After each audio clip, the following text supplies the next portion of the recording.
Uno, dos, tres. Hola a todos y todas. Mi nombre es Fabián Caro.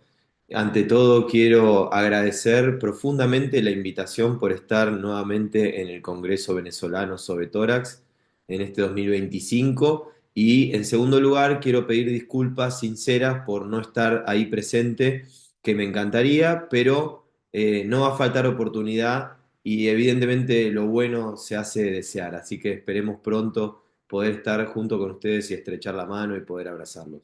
Bueno, vamos a hablar de fibrosis pulmonar idiopática, un state of the art, o sea, una actualización en el 2025. Bien, primero vamos a hablar de la palabra idiopática. Idiopática siempre digo que es de alguna forma un fracaso médico porque no existe sin causa. La fibrosis pulmonar idiopática en los años 90 se pensaban que 3 a un 5% tenían vinculación con cuestiones genéticas. Sin embargo, en la actualidad, hasta un 20% de los casos están en contexto de fibrosis pulmonar familiar, es decir, de al menos un familiar hasta segundo orden, o sea, abuelos para arriba, nietos para abajo, con una enfermedad pulmonar intersticial fibrótica. Por lo tanto, en un futuro es probable que hablemos muchísimo más de cuestiones genéticas en fibrosis pulmonar idiopática, sobre todo vinculadas al diagnóstico y al tratamiento. Si ustedes se fijan en la gráfica a la izquierda pueden ver fibrosis pulmonar familiar, que si bien no es una enfermedad, es un contexto donde hay al menos un familiar hasta segundo orden, o sea, dos personas en una familia con una EPID fibrótica, que no tiene que ser fibrosis pulmonar idiopática. Si ustedes ya se fijan, los colores son bastante parecidos con la fibrosis pulmonar idiopática, es decir, la mayoría de las mutaciones encontradas están vinculadas con acortamiento telomérico y una menor proporción con mutaciones vinculadas con proteína del surfactante. Y ya conocíamos que hay ciertos polimorfismos, es decir, cambios de un nucleótido cuando son polimorfismos simples, como es el caso del polimorfismo de MUC5B, que es un polimorfismo de un gen que codifica para una mucina, que prácticamente no la conocíamos, hasta que encontraron que los pacientes con fibrosis pulmonar idiopática tenían una prevalencia más alta de este polimorfismo. Pero lo interesante de esto que ya se conoce y aumenta el riesgo de fibrosis pulmonar idiopática y de otras epidfibróticas que no viene al caso, es que cuando se estudian familiares sanos de pacientes con fibrosis pulmonar idiopática, pueden ver que tienen polimorfismo MUC5B más que la población pareada por edad, sexo y tabaco. Es decir, podemos decir de alguna forma que la fibrosis pulmonar idiopática no es tan idiopática, es un envejecimiento acelerado del pulmón, es un síndrome de muchas enfermedades de las cuales ya conocemos que algunas de ellas están vinculadas con mutaciones o polimorfismos, entre otras cuestiones, aparte de lo exposicional. De hecho, fíjense que cuando ustedes analizan pacientes con fibrosis pulmonar idiopática, la mayoría tienen acortamiento, perdón, una proporción tiene acortamiento telomérico, al igual que otras enfermedades con acortamiento telomérico. Por lo tanto, de alguna forma los genetistas conocen que la fibrosis pulmonar podría ser la manifestación más tardía en edad de un síndrome telomérico. De hecho, fíjense en esta publicación de Armanios, muy conocida, en el año 2012 ya plantea donde fibrosis pulmonar idiopática está dentro de las enfermedades pulmonares de médula ósea y hepáticas que se vinculan con acortamiento telomérico y lo que llamamos síndrome telomérico o síndrome de la telomerasa. Por supuesto que esto no se da en toda la población de fibrosis pulmonar idiopática, por lo tanto hay que seguir estudiando, pero recuerden que los pacientes con fibrosis pulmonar idiopática pueden tener acortamiento telomérico y eso tanto en formas esporádicas de fibrosis pulmonar idiopática como vinculadas con ciertas mutaciones del surfactante o de la telomerasa, sobre todo mutaciones TERT. Lo que sí está claro es que la fibrosis pulmonar idiopática es distinta en parte al resto de las enfermedades intersticiales fibróticas, sobre todo porque la fibrosis pulmonar idiopática siempre, siempre, y cuando digo siempre no quiere decir que sea ya, pero en algún momento de la evolución va a ser progresiva, esa progresión es irreversible y tiene un curso fatal. Quiero decir que si ustedes tienen un paciente con fibrosis pulmonar idiopática de 20 años de evolución, lo más probable es que no sea una fibrosis pulmonar idiopática. Pero aparte tiene otras características que lo hacen particulares. Es impredecible en la evolución. Quiere decir, un paciente puede estar estable y declinar de golpe con una exacerbación aguda de su enfermedad intersticial. Es discreta, pasa de forma asintomática y hay una etapa preclínica donde el paciente no consulta, que nos enteramos, por ejemplo, en la pandemia, cuando se hacían toneladas de tomografía y le decíamos a los pacientes, usted tiene una EPID por el coronavirus, y en realidad era que ya tenía el paciente una enfermedad intersticial asintomática y se detectó con el mero hecho de hacer una tomografía. Y eso es porque el paciente no consulta, porque esta enfermedad no da aviso de forma temprana. Con respecto al tratamiento y a lo que vamos al motivo de esta presentación, en el 2025 sabemos que el tratamiento no es solo farmacológico, antifibrótico, sino que hay que manejar los síntomas, hay que manejar la tos, hay que dar oxígeno cuando corresponda, cuidados paliativos cuando el paciente está sintomático, no cuando está en fin de vida, rehabilitación pulmonar a todo paciente con FPI que tenga síntomas, hay que hacer rehabilitación pulmonar dentro de lo posible, mitigar los factores de riesgo, tabaquismo, vacunación adecuada, reflujo gastroesofágico, que es todo un tema de debate en la actualidad, si es beneficioso o no para mejorar la progresión de la enfermedad. También las comorbilidades, vamos a hablar de algunas de ellas, pero sobre todo cardiovasculares, pérdida de peso, apnea del sueño, reflujo, síntomas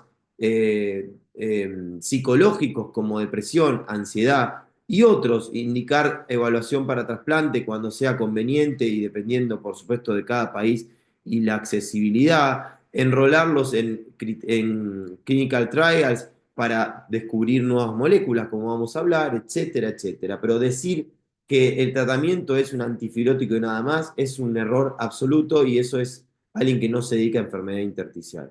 También conocemos que hicimos peor que el placebo, la triple mortal, como llamamos en FPI, fue usar corticoides, azatioprina y N-acetilcisteína, que aumentó la mortalidad y la hospitalización en estos pacientes.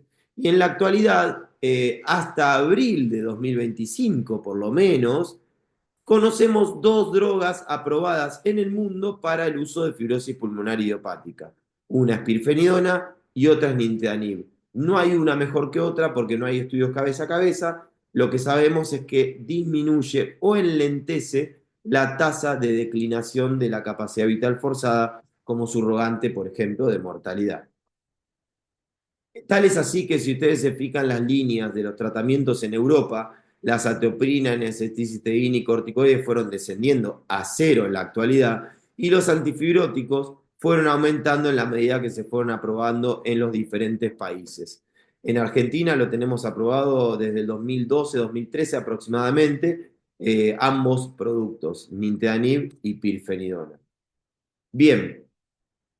¿Qué sabemos de Latinoamérica? Bueno, como ustedes seguramente conocen, está el famoso, ya digo famoso porque está renombrado en todo el mundo, REFIPI. El REFIPI es el primer registro continental de fibrosis pulmonar idiopática, es un estudio observacional y es latinoamericano, y Venezuela también participó. Yo tuve el honor y el trabajo de encabezar este terrible trabajo con más de 761 pacientes, pero en realidad se enrolaron más de 1000, 14 países, 146 médicos. Es un verdadero ejemplo de trabajo colaborativo y sin nada a cambio más que el beneficio de los pacientes y la ciencia. Venezuela tiene el honor de haber participado con un paciente, pero está dentro de los países, y ustedes se pueden fijar, Argentina, México, Brasil, Colombia, todos los países de Sudamérica prácticamente, y de Norteamérica y el Caribe. El REFIPI demostró un par de cosas interesantes. Una de ellas es que la gran mayoría estaba con antifibrótico. Solo 2% de los pacientes recibía esteroides, por suerte, es un estudio hecho por especialistas, con lo cual es algo lógico. La mitad de los pacientes que recibían antifibrótica eran pirfenidona y un 13,5% nintedanib. Lo interesante también es que el delay, o sea, el retraso de diagnóstico desde que el paciente tiene disnea hasta que se diagnostica, fue de 12 meses más o menos 6 a 24 de rango intercuartil, es decir, que una mediana de 12 meses de evolución hasta que el paciente tiene diagnóstico. Entonces uno dice, esto es un desastre porque somos latinos, sin embargo, si ustedes se fijan, España tiene una media de 20 meses, Rusia de 20 meses, Alemania de 46 meses, Europa del Este también tiene casi un año, Finlandia, que uno dice es un país perfecto, tiene más de 2 años, etcétera, etcétera. Esta es una enfermedad subdiagnosticada y con un retraso en el diagnóstico. Y lo interesante es que Latinoamérica dio el ejemplo en esta revisión sistemática donde están todos los registros del mundo y me da un orgullo terrible contarles que Latinoamérica está dentro de los registros en el mundo y es un ejemplo porque muy pocos pacientes, 4% recibían corticoides y 72% recibían antifibróticos, no importa cuál sea, donde por ejemplo ustedes pueden ver que Australia tiene 23% o Rusia tiene 9% de acceso a los antifibróticos. Bien, en fibrosis pulmonar idiopática no hay que esperar progresión para tratar con antifibrótico, pirfenidona o nintedanib hasta el día de la fecha. ¿Por qué es eso? Primero porque sabemos que en algún momento va a progresar. No importa que el paciente esté estable, en algún momento va a progresar. Y segundo, porque aparte puede tener una exacerbación aguda y ocasionar la muerte del paciente. Y como van a ver posteriormente, los antifibróticos disminuyen el riesgo de exacerbación aguda. Por otro lado, cuando un paciente tiene una capacidad vital forzada preservada, 90%, que no quiere decir que sea normal, también se observa un beneficio con los antifibróticos, como se observa acá en los ensayos Impulsis, donde los pacientes que tenían más de 70% de FBC tenían el mismo beneficio que los pacientes que tenían menos de 70%, con lo cual no hay que esperar a que progrese. Y como ustedes pueden ver, en las dos líneas de arriba, este es el riesgo de exacerbación aguda con nintedanib o con placebo en los impulsis. Se observa que los pacientes que tienen una FBC menor a 70%, que tienen más riesgo de exacerbar, tienen menor riesgo con el uso de nintedanib, pero lo mismo ocurre en aquellos pacientes con una FBC preservada. Es decir, que el tratamiento disminuye o enlentece la progresión de la FBC, pero aparte, no solo eso, disminuye el riesgo de exacerbación, que tiene un 60% de mortalidad en la exacerbación a 3 meses. Con lo cual es importante tratar a todos los pacientes, salvo que el paciente esté realmente muy grave con un final de su evolución de su enfermedad y haya que hacer más cuidados paliativos y darle la mano que indicar un tratamiento antifibrótico, por supuesto. Pero es interesante que el nintedanib, por ejemplo, y podríamos decir lo mismo de pirfenidona si los ensayos clínicos hubiesen estado bien diseñados y no los hubiese agarrado la pandemia. Este es el ensayo clínico pivotal de FPI, este es el de fibrosis pulmonar idiopática y el Sensis es el de esclerosis sistémica. Fíjense que los resultados son similares en cuanto disminuyen, reducen relativamente aproximadamente un 50% la tasa de declinación de FBC. Y ahora vamos a tratamiento no farmacológico de la FPI. Bueno, acuérdense que no es solo dar una pastilla, una cápsula y que el paciente se vaya a esperar la mejoría, porque los tratamientos no mejoran los síntomas, no mejoran la calidad de vida. Todo eso se mejora mejorando los síntomas, las comorbilidades, etcétera, etcétera. Y para eso quiero decir un par de aspectos importantes. Primero, que la pérdida de peso es un subrogante muy fuerte de mortalidad. Fíjense que la sobrevida disminuye en aquellos pacientes que tienen una pérdida de 10% más de peso, de BMI, y significativamente versus los que tienen de 5 al 10 y los que no pierden peso. Es decir, que cuando un paciente tiene una pérdida de peso, que generalmente es a expensas de pérdida de masa muscular, es un paciente que hay que apurarse porque tiene una mortalidad muy alta. Y para eso, para combatirlo, tenemos la rehabilitación pulmonar. Nuestro hospital es un centro de referencia en nuestro país de rehabilitación pulmonar.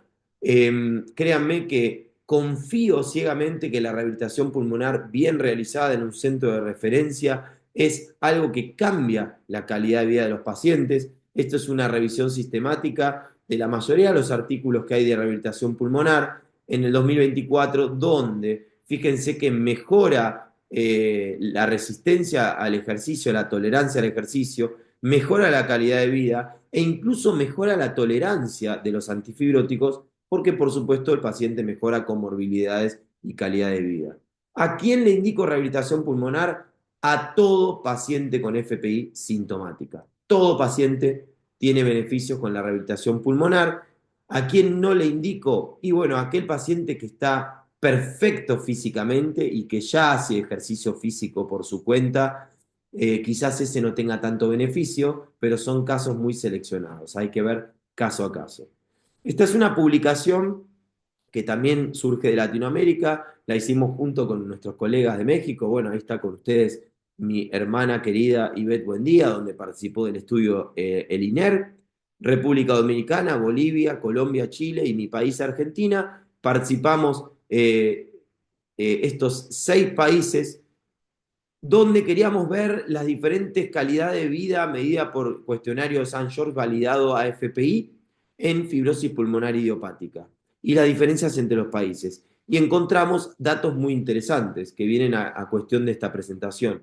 Fíjense que 30% aproximadamente tenía trastorno de ansiedad, medido con cuestionarios validados y especializados, y 35% tenían depresión. Ahora bien, fíjense que solo 16% de estos pacientes recibirían terapia cognitivo-conductual o algún tipo de psicoterapia y solo 7% de los que tenían depresión tenían tratamiento. Es decir, que estaban totalmente subdiagnosticados. Y por otro lado, algo que es absolutamente lógico, donde ven esta tabla de correlación interesante para que lean el artículo, por cuestiones de tiempo voy a explicar solamente que hay una correlación lineal y significativa entre peor calidad de vida y mayor síntomas de ansiedad, depresión, menor FBC, menor DLCO, menores metros recorridos en el test de caminata.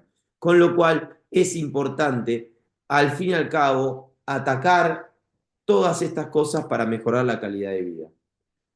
Pero por otro lado, hay un mito en el cual dicen, muchos colegas me plantean, Fabián, pero si son fármacos tan costosos y no cambian la mortalidad, ¿tiene sentido indicarlos?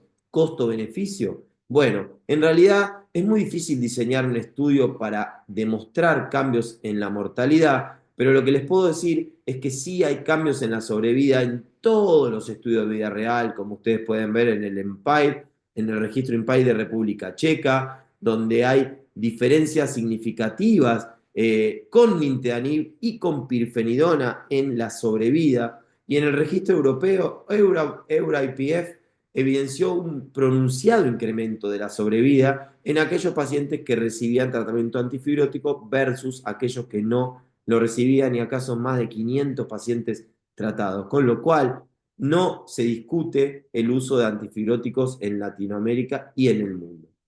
Ahora vamos a terminar con el futuro que no es tan futuro, es dentro de poco. El primer fármaco que quiero comentarles es, dentro de poco vamos a tener novedades, en el Congreso Americano ATS del 2025 vamos a tener la presentación oficial del resultado de este estudio que ahora les voy a mostrar, que es de un inhibidor selecto de la fosfodiesterasa 4B en fibrosis pulmonar idiopática, ese famoso Fibronir IPF, un estudio que comparó el uso de este inhibidor, que ya le podemos poner nombre, se llama Nerandomilast. En ese momento tenía un nombre con letras, que es el BI 10550. Ahora se llama Nerandomilast, por suerte. 135 pacientes escrineados en la rama con sin uso antifibrótico y 100 con uso antifibrótico en el estudio de fase 2, donde ustedes pueden ver que aquellos pacientes que usaban antifibróticos, como también aquellos que no usaban antifibróticos, se beneficiaron a 12 semanas e incluso se vería una mejoría de la capacidad vital forzada medida en mililitros con el uso de nerandomilast, lo cual nos llenó de ilusión porque es el primer fármaco que mostró mejoría. Pero recuerden que eso es el ensayo clínico de fase 2 y que muchas veces los estudios de fase 2, cuando pasan a fase 3, cambian los resultados, pero son datos por lo menos esperanzadores que van a ser publicados en el fase 3, en el ATS 2025. El efecto adverso más común, recuerden que los inhibidores de fosfodiesterasa tienen efectos gastrointestinales, como el rofluminaz, muy severos, pero este es un selectivo de la fosfodiesterasa 4B, lo cual disminuye los efectos adversos. El más común es la diarrea, la fatiga, y hay que tener cuidado con la ideación suicida y con la vasculitis, por eso se excluyeron estos pacientes para el estudio de fase 3. El estudio de fase 3 se llamó Fibronir, va a ser publicado y presentado oficialmente en el ATS 2025. Lo que sabemos que los resultados fueron positivos, con lo cual ya está en vías de evaluación y aprobación por la FDA y por las diferentes entidades del mundo regulatorio. Por lo tanto, esperamos tanto el Fibronir IPF como el Fibronir ILD, que es de PPF, de fibrosis pulmonar progresiva, que este todavía no tenemos resultados.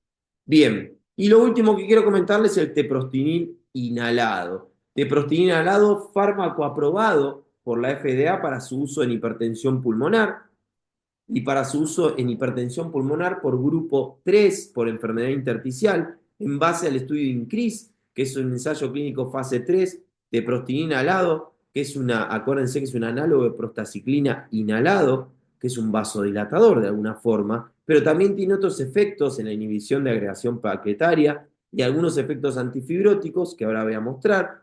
En el estudio INCREASE, lo que se demostró que eran pacientes con hipertensión pulmonar grupo 3 y el endpoint primario eran los metros recorridos en el test de caminata.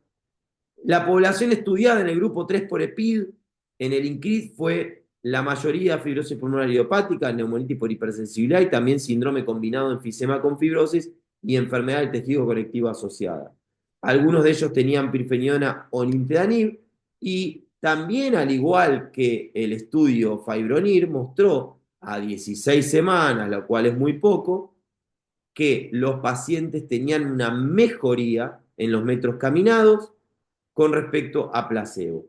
Esto no estaría yo hablando de su uso como antifibrótico hasta que se hace el análisis post-hoc del estudio INCREASE y encuentran que cuando analizaron qué pasaba con la capacidad vital forzada, tanto los pacientes con EPI en general, sobre todo más aún los que tenían FPI, tenían una mejoría significativa de la capacidad vital forzada de vuelta a 4 meses. Esto es interesante de mencionar porque esto luego habrá que analizarlo en el fase 3 dedicado específicamente.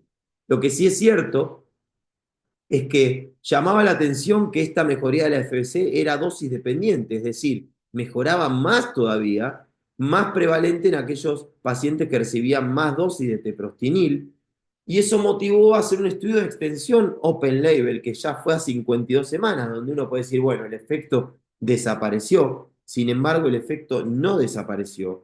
Aquellos pacientes que tenían una mejoría de FBC con el teprostinil, esa mejoría se mantuvo, incluso subió un poco más, a 1 año, y aquellos pacientes que no recibían teprostinil y que recibían placebo, cuando empezaron a recibir teprostinil, mejoraron la FBC. Eso generó que se generara un estudio como antifibrótico en fibrosis pulmonar idiopática y PPF para revisar y evaluar detalladamente el uso de teprostinina al lado como antifibrótico directamente, no como vasodilatador, donde el endpoint primario es la capacidad vital forzada. Se esperan los resultados para, lamentablemente, 2026. Con lo cual, como conclusión, mis queridos y queridas colegas, quiero decirles que la FPI no es tan I como parece, tiene una fisiopatogenia entendida, no cualquiera hace FPI. Tenemos novedades terapéuticas en el 2025, el mes de mayo va a ser un mes de novedades con respecto al nerandomilast. ya en ese momento ojalá tendremos 3 fármacos antifibróticos. El manejo especializado multidisciplinario e integral es esencial porque tenemos que entender que por más subespecialistas que seamos, como yo que me dedico solo a enfermedades intersticiales, nosotros atendemos personas con FPI y no FPI con personas. Muchísimas, muchísimas gracias y espero haber sido útil. Los esperamos y los espero en la sesión de preguntas.